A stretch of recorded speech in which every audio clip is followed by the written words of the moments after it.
Well, nobody could figure it out, and then this sort of has become a mini science now, with many hundreds of people interested in it, and creating ways to interpret what these blurs are.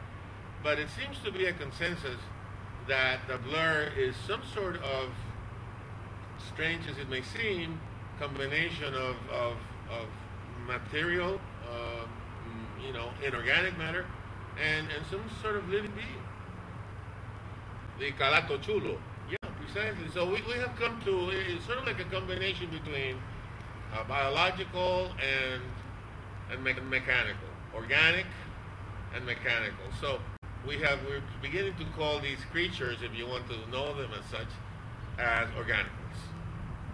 And so this organical science is being born right now, even as we speak, to study these beings, which, by the way, coincide. We have some anthropologists working on the team and some archaeologists, and it seems that there's an ancient, almost forgotten tribal culture, a legend about these beings that are half animal and half mechanical, that help to create the world and that are with us, and because it's called the legend of the Kalatozulu, we have incorporated that name into these beings. Some of us are really of the opinion that these are actual pictures of the Kalatozulu. Well, the whole idea in the legend, as I understand it, is that the Kalatozulu are part of these organicals. There's different kinds of them. There's the Kalato bugs. These are beings, different kinds of beings that we're studying right now, that help to create the world as such as it is. It brought about life. Apparently, they put together the matters in some way. They were so gifted chemically, and because they're so intimately tied in with life itself, what's happening now, as you know, we have these problems with global warming.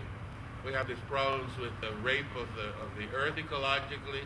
It seems like the human race, the more we advance, the more we make progress, the more we move forward, we keep forgetting our real ties to the earth and to nature.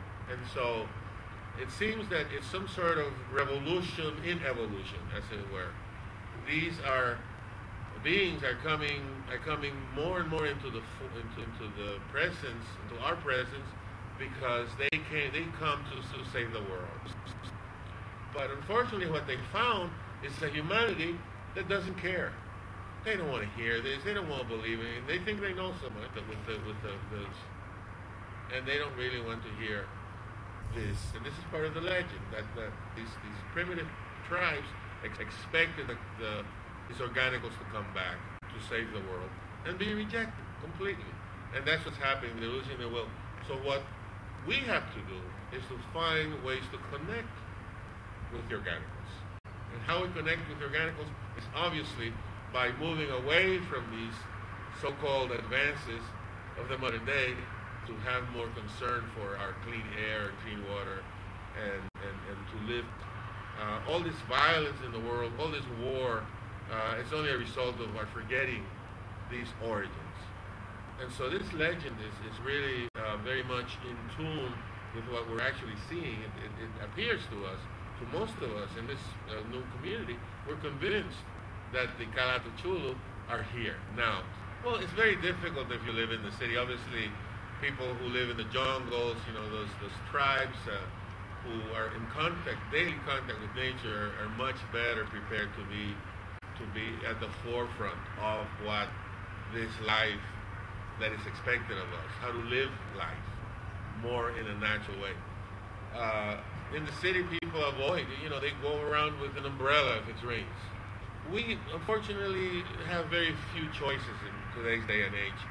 We're in the city, we're surrounded by grime, we're surrounded by noise, by machines, by construction, everywhere. So what we have to do is find pathways, like we can talk to people who are not in that hurly-burly of life so much. People that we might find an old lady in the park sitting around, we can talk to. Maybe a drunk on a street corner. He might have more contact with the real life than the people who are in the rat race.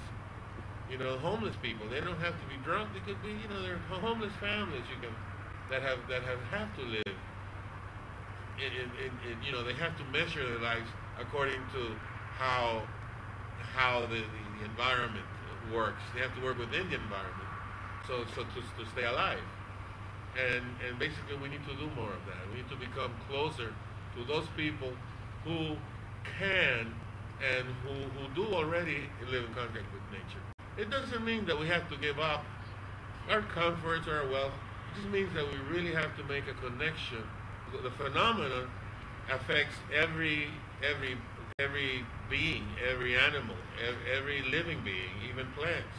And of course, human beings as well, we're probably the most sensitive to these changes. What's going to happen is, if the world has been surviving, one thing that the legend claims, and we tend to believe, is that the world has survived all along because of these organicals. They have held the fabric of the universe together. They're holding each other. There's a sort of like a net of organicals that keeps everything in place. These are beings with a will. They do this because they want to do this. They're good for us. They want to be good to us. At the same time, they could simply give up. And if they give up, chaos is going to overrun them. Because what exists outside of these organicals is chaos. The only reason that chaos is not overwhelming us is because the organicals are there to keep chaos at bay. If we, for some reason, keep ignoring our duty to nature, we're going to create a situation where the organicals might give up on us. So yeah, it's a huge concept to grasp. But every one of us individually can start reversing the process, the negative process that's already started. They're here now. They're showing themselves in these photographs. So yes, they have come. The prediction of this legend, of this primitive tribe, has come true. It's simply the salvation of everything that we know. It's either destruction, complete and total destruction. Kalatozulu.